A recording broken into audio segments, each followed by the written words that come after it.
حضرت اسماعیل علیہ السلام وہ ہیں کہ جن کی نسل میں پیدا ہونا تھا حضرت محمد الرسول اللہ صلی اللہ علیہ وآلہ وسلم کو۔ اگر حضرت اسماعیل علیہ السلام کی حفاظت نہ ہوتی تو پھر یہ سلسلہ نبی صلی اللہ علیہ وآلہ وسلم تک کیسے پہنچتا؟ اصل میں تو یہ ساری محفل اسی پاک نبی صلی اللہ علیہ وآلہ وسلم کے لیے سجائی جا رہی تھی، اور یہ منزل اسی لیے بنائی جا رہی تھی۔ اگر ہم نظر ڈالیں، کہیں آسمانوں پر پیرے ہیں، کہیں کعبۃ اللہ کو بنایا جا رہا ہے، کہیں حضرت ابراہیم خلیل اللہ علیہ السلام کو ہجرت پر بھیجا جا رہا ہے، کبھی ان سے بچے چھڑوائے جا رہے ہیں۔ جب ان پر نظر ڈالیں سارے واقعات پر تو محسوس یوں ہوتا ہے یہ ساری محفل جس کے لیے سجائی جا رہی تھی وہ آنے والے حضرت محمد الرسول اللہ صلی اللہ علیہ وآلہ وسلم کی ذات گرامی ہے۔ سبحان اب سیدنا اسماعیل علیہ السلام کے لیے موجود پانی ختم ہو گیا۔ حضرت ہاجرہ علیہ السلام صفا اور مروہ پر دوڑتی ہیں، صفا پر چڑھیں، مروہ پر گئیں، مروہ پر چڑھیں، صفا پر پہنچیں، 7 چکر لگائے۔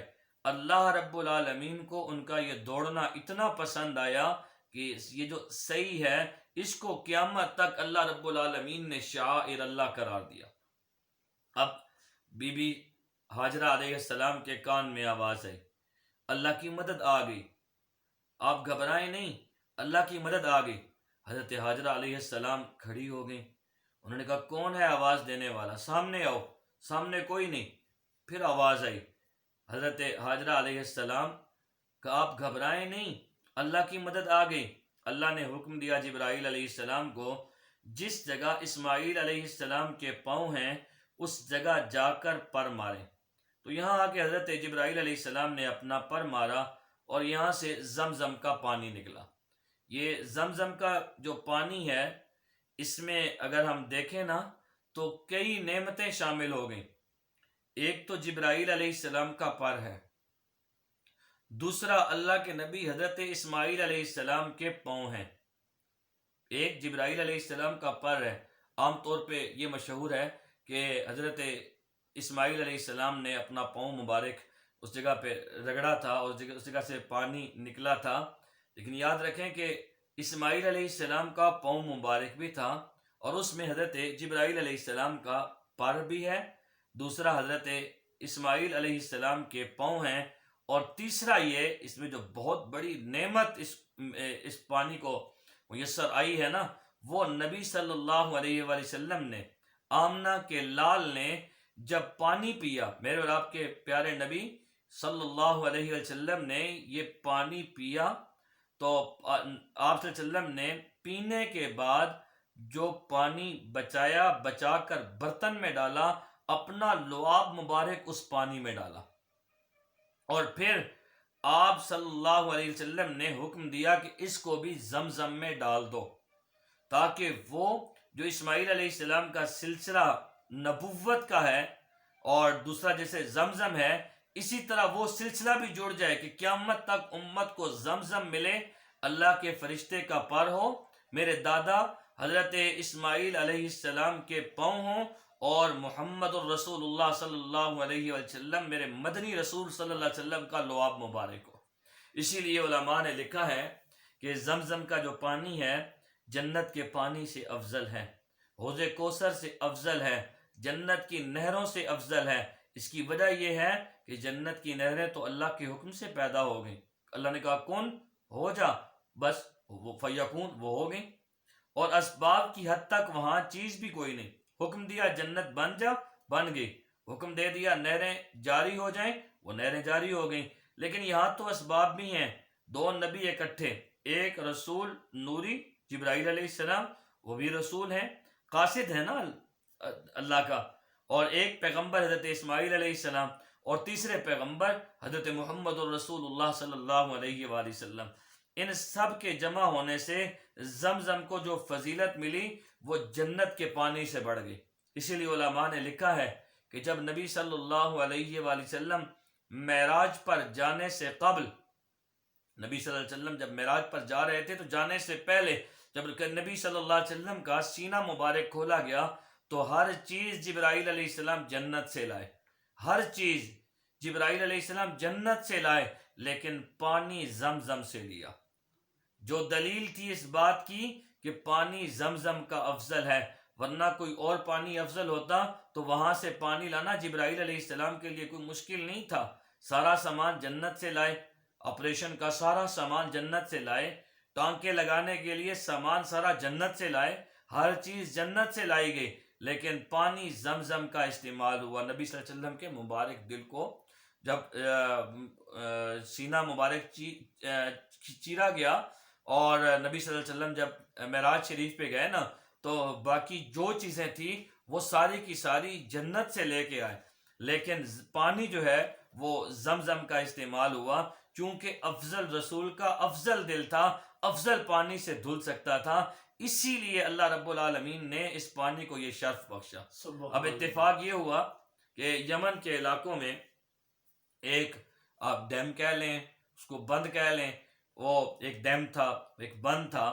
تو جیسے مختلف جگہوں پہ پانی کو روکنے کے لیے ڈیم وغیرہ بنائے جاتے ہیں، بند وغیرہ باندھے جاتے ہیں جہاں پہ پانی کو روکا جاتا ہے، تو یمن کے علاقے میں انہوں نے ایک ڈیم بنایا ہوا تھا۔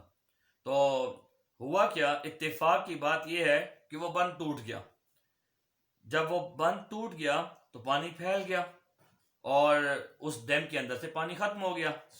اس میں پانی رکتا تھا، اور سالہ سال وہ اسی سے پانی کو استعمال کرتے تھے، اس سے فائدہ حاصل کرتے تھے۔ اب جب پانی ختم ہو گیا تو یمن کے جو قبائل تھے وہ نکلے مختلف علاقوں میں آباد ہونے کے لیے کہ ہم کہاں جائیں۔ وہاں سے چلتے چلتے قبائل آئے پانی ڈھونڈے، کسی ایسی جگہ پہ ہم جائیں جہاں پانی ملے، جہاں ہم رہ سکیں، رہائش اختیار کر سکیں، کیونکہ اگر پانی نہ ہو تو انسان زندہ نہیں رہ سکتا۔ اللہ نے قرآن پاک میں بھی ارشاد فرمایا وَجَعَلْنَا مِنَ الْمَاءِ كُلَّ شَيْءٍ حَيٍّ، اللہ نے فرمایا ہم نے ہر جاندار کی جان پانی کے ساتھ معلق رکھی ہے، اسی پانی سے ہم نے اس کو زندہ کیا ہوا ہے۔ پانی وجہ حیات ہے، پانی مردہ زمینوں کی حیات ہے، مردہ انسانوں کی حیات ہے۔ پانی ڈھونڈتے ڈھونڈتے قبیلہ تھا، قبیلہ جرہم، یہ یمن کا قبیلہ تھا، اور یہ عرب تھے، بنی جرم۔ جو یہ بنی جرم کے جو لوگ تھے یہ خالص عرب تھے، کیونکہ یہ تو یمن سے تھے۔ تو یہ قبیلہ جرم جو ہے یہ پانی تلاش کرتے کرتے جب مکہ مکرمہ کے قریب آیا نا، تو انہوں نے دیکھا کچھ پرندے اڑ رہے ہیں، اور یہ قاعدہ ہے جہاں پانی ہو وہاں پرندے ہوتے ہیں۔ ڈیموں کے نزدیک دیکھیں، یا جو دریا ہوتے ہیں، تو جہاں پانی، یا عام جگہ پہ جہاں پانی اکٹھا ہوتا ہے تو وہاں پرندے اڑ رہے ہوتے ہیں۔ ان کو یہ احساس ہوا کہ یہ پانی والی جگہ ہے۔ جب انہوں نے پرندوں کو اڑتے ہوئے دیکھا تو قبیلہ جرم کے جو لوگ تھے انہوں نے آپس میں مشورہ کیا کہ یہاں تو ہم نے کبھی اس طرح سے پرندے اڑتے ہوئے دیکھے نہیں، یہ کیا ہے، تلاش کیا جائے۔ انہوں نے آدمی بھیجے تو انہوں نے آ کے دیکھا وہاں پانی ہے، اور پانی کے پاس جو چشمہ ہے نا وہاں ایک عورت بیٹھی ہوئی ہے، اور ان کے ساتھ ایک بچہ ہے۔ وہ سارا قبیلہ وہاں پہنچ گیا۔ اس زمانے میں ان کے اندر اخلاق تھا، یعنی باوجود اس کے کہ عرب میں یہ قتل و قتال، لڑائی، یہ سب چیزیں بڑی عام تھیں۔ ہم جب زمانہ جاہلیت کا دور پڑھتے ہیں تو اللہ تعالیٰ کرم نوازی فرمائے، انسان کا کلیجہ منہ کو آتا ہے کہ ان کے اندر کتنی قتل و غارت تھی، لیکن پھر بھی کچھ ان کے قواعد تھے، کچھ قانون تھے، کچھ اصول تھے۔ وہ جب آئے نا تو انہوں نے حضرت ہاجرہ علیہ السلام سے کہا ہم پانی کی تلاش میں یمن سے نکلے ہیں، آپ خود اندازہ کریں یمن سے چلتے چلتے ہم مکہ مکرمہ پہنچے ہیں، یہاں ایک چشمہ ہے، اگر آپ ہمیں اجازت دیں ہم اس چشمے کے قریب رک جائیں تو آپ کی بڑی مہربانی ہوگی۔ حضرت ہاجرہ علیہ السلام نے ان کو جو جواب دیا، حضرت ہاجرہ علیہ السلام نے فرمایا کہ آپ یہاں رہ سکتے ہیں، لیکن پانی پر آپ کا حق نہیں ہوگا، پانی پر ہمارا حق ہے، میرا اور میرے بیٹے کا۔ پانی آپ لے سکتے ہیں، لیکن یہ کنواں آپ کی ملکیت نہیں، اس پہ کنٹرول ہمارا ہوگا، تسلط ہمارا ہوگا۔ انہوں نے کہا جی ٹھیک ہے ہم مانتے ہیں۔ ایک تاریخ میں یہ بات بھی ملتی ہے کہ حضرت ہاجرہ علیہ السلام نے ان سے کچھ معاوضہ بھی طے کیا، تو کہ آپ اس پانی کا فائدہ اٹھائیں، تو اور جب آپ پانی کا فائدہ اٹھائیں گے تو ہمیں اس میں سے اتنا معاوضہ جو ہے وہ آپ دیں گے۔ انہوں نے کہا جی ہم سب کرنے کے لیے تیار ہیں۔ پھر قبیلہ جرم یہاں آباد ہو گیا۔ جرم قبیلے کی آبادی جب ہوئی تو جرم قبیلے کی آبادی کے بعد حضرت اسماعیل علیہ السلام جوان ہوئے تو حضرت اسماعیل علیہ السلام کی شادی بھی جرہم قبیلے سے ہوئی. حضرت اسماعیل علیہ السلام نے عربی زبان بھی جرہم قبیلے سے سیکھی، اس لیے آپ عرب مستعربہ کہلائے، کیونکہ آپ کی اپنی جو زبان مبارک تھی وہ عربی نہیں تھی، بلکہ آپ نے عربی جرہم قبیلے سے سیکھی. اب اس زبان پہ قادر ہو گئے. حضرت اسماعیل علیہ السلام کی عمر مبارک جب 16 سال کی ہوئی تو اللہ نے حضرت ابراہیم خلیل اللہ علیہ السلام کو کعبہ بنانے کا حکم دیا، یہ یہاں آپ اللہ کا گھر بنائیں. حضرت ابراہیم خلیل اللہ علیہ السلام نے اس کعبے کی تعمیر اللہ کے حکم سے شروع کی، اللہ کے حکم سے بنیاد رکھی، اور بنیاد انہی قواعد پر رکھی جو حضرت آدم علیہ السلام نے اللہ کے حکم سے قواعد رکھے تھے.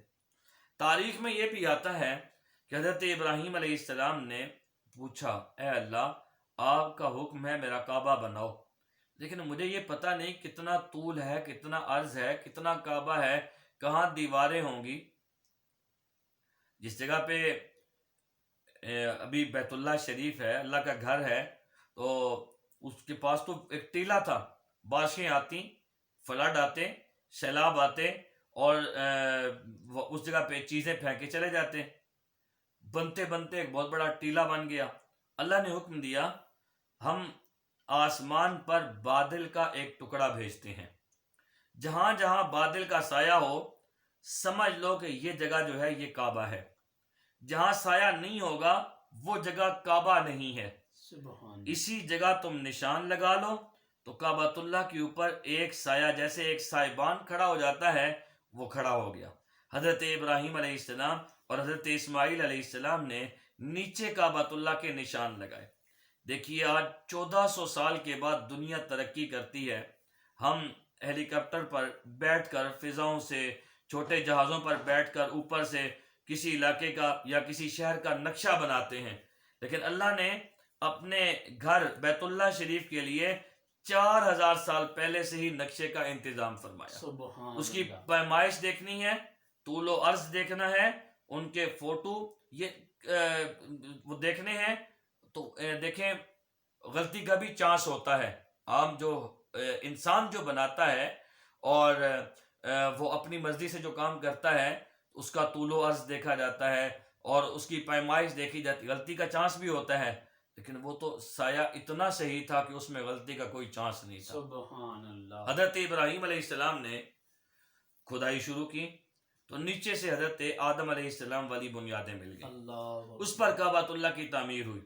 اب جو مقام ابراہیم ہے اس کے بارے میں 2 چیزیں ہمیں تاریخ میں ملتی ہیں.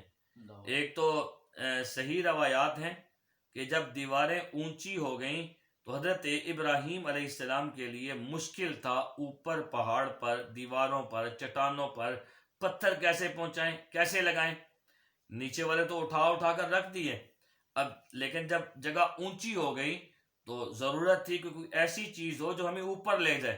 اب اس کے لیے ضرورت تھی درخت کاٹے جائیں، لکڑیاں کاٹی جائیں، پھٹے بنائے جائیں، ان کو باندھا جائے اور کھڑے ہونے کا ذریعہ بنایا جائے. اللہ نے حکم دیا اے میرے پیارے خلیل ابراہیم خلیل اللہ علیہ السلام کو کہ یہاں ایک پتھر ہے، اس پتھر پہ آپ کھڑے ہو جاؤ اور اسے میں نے آپ کے حکم کے تابع کر دیا ہے. آپ اس کو حکم دیں گے یہ اونچا ہو جائے گا، آپ اس کو حکم دیں گے یہ خود بخود نیچے ہو جائے گا. آپ دیکھیں آج کرینوں کے جو تصور ہیں، جو مشینری کے جو تصور ہیں کہ آپ کے بٹن کے مطابق، ضرورت کے مطابق اوپر ہوں گی، نیچے ہوں گی، لیکن اللہ رب العالمین کا کمال قدرت دیکھیں اور انبیاء کرام علیہ السلام کے معجزات دیکھیں کہ نہ تو کوئی مشینری لگائی گئی، نہ وہاں کوئی موٹر لگائی گئی، نہ کوئی بجلی کا انتظام کیا گیا، بس پتھر کو حکم دے دیا کہ جو میرا نبی کہے اس کو مانو، اور پھر اس کے تابع کر دیا. اللہ رب العالمین چاہتا، یہ اللہ رب العالمین کی مرضی ہے، وہ فعال لما یرید ذات ہے. اللہ چاہے تو داؤد علیہ السلام کے تابع پتھروں کو کر دے، اللہ چاہے تو ابراہیم علیہ السلام کے تابع کر دے. ابراہیم علیہ السلام کھڑے ہو جاتے، پتھر اوپر ہو جاتا، پھر نیچے ہونا چاہتے پتھر نیچے ہو جاتا ہے. اس پر حضرت ابراہیم علیہ السلام کے قدموں کے نشان پڑ گئے. اسی پتھر کے اوپر حضرت ابراہیم علیہ السلام جس کے اوپر کھڑے رہے، اس کے اوپر پتھر کے اوپر حضرت ابراہیم علیہ السلام کے قدموں کے نشان پڑ گئے.